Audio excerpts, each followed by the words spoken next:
Camouflage. What works? Does it work? We've had a few instances over the year where it didn't seem to matter what our guys were wearing. In early autumn, Dom Holdham had a wonderful wildlife moment with roe deer grazing up to within just a few yards. He did that by standing still. Then there was Roy Lupton. Standing in the open had roebucks charging straight towards him in the rut. So we've asked some of the gang for some guidance. For starters, wallflower Mark Gilchrist has been a long-time supporter of blending into the background. If you're keeping still, it will help you to conceal yourself, but if you can't sit still, it doesn't matter what you're wearing, they're going to see you. You can be camouflaged, you know, you can wear one of those ridiculous, they're called ghillie suits, you know, the ones with all the hair hanging off them. That's 20. They'll still see you because you're moving around. They see movement.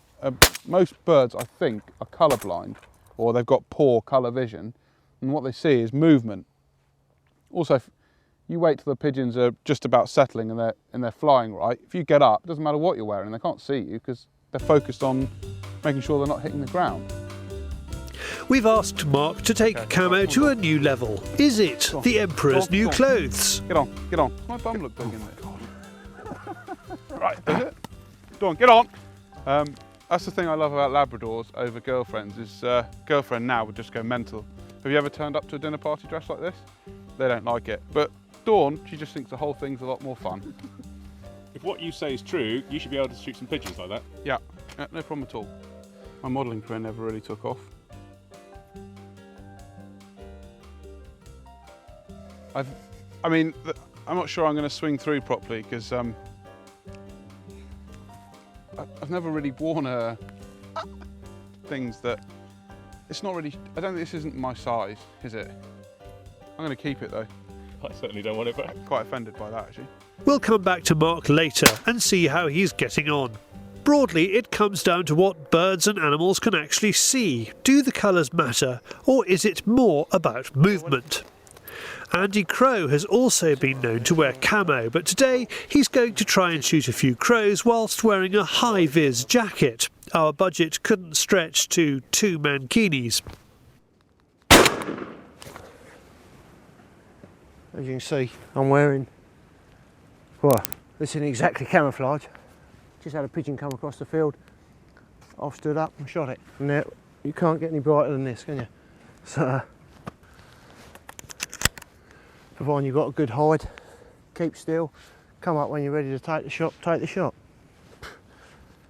Who would go pigeon shooting in this? You wouldn't go pigeon shooting standing in the wood or walking down a hedgerow, but if you've got a good hide, back to Fieldcraft again, good hide, keep still, no trouble at all.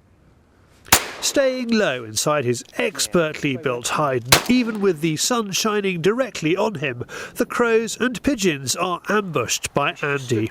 He loves his camo, but shooting is as much about understanding your quarry. Staying low also means Andy has no need to wear a hat. Even rock gods with glossy hair can get away with it if the birds are hungry and they stay relatively still. Oh, boy, how's it going down there?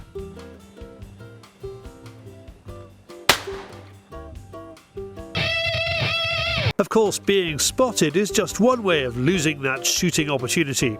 There's also your aroma.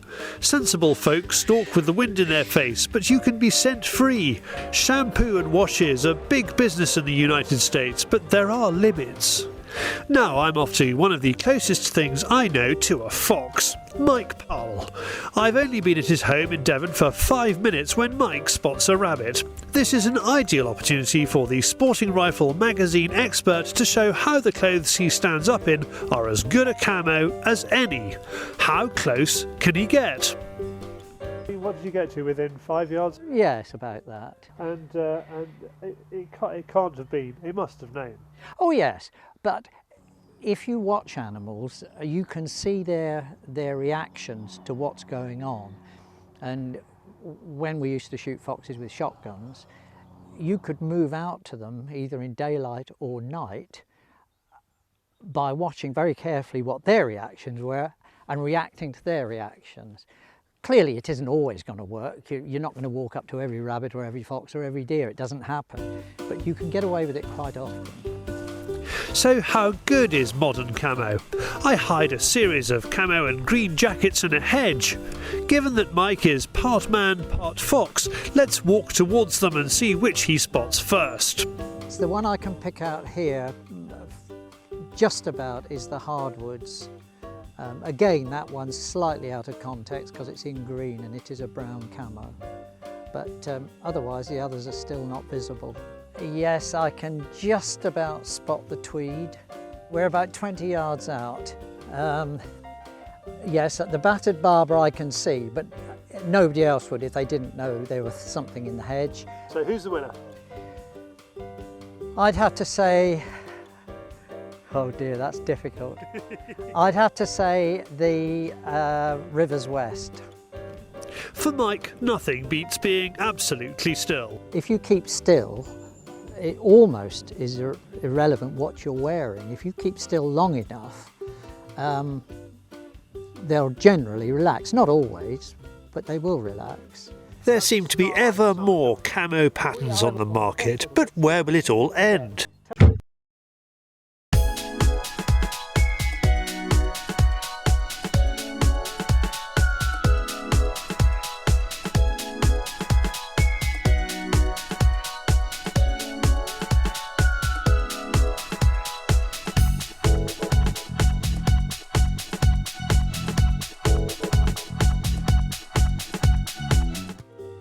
So, how is Mark getting on with the pigeons? It is a wonder actually when I dress like this that I'm ever really single. Camouflage does have its place, and next year we will be testing it in places where it matters.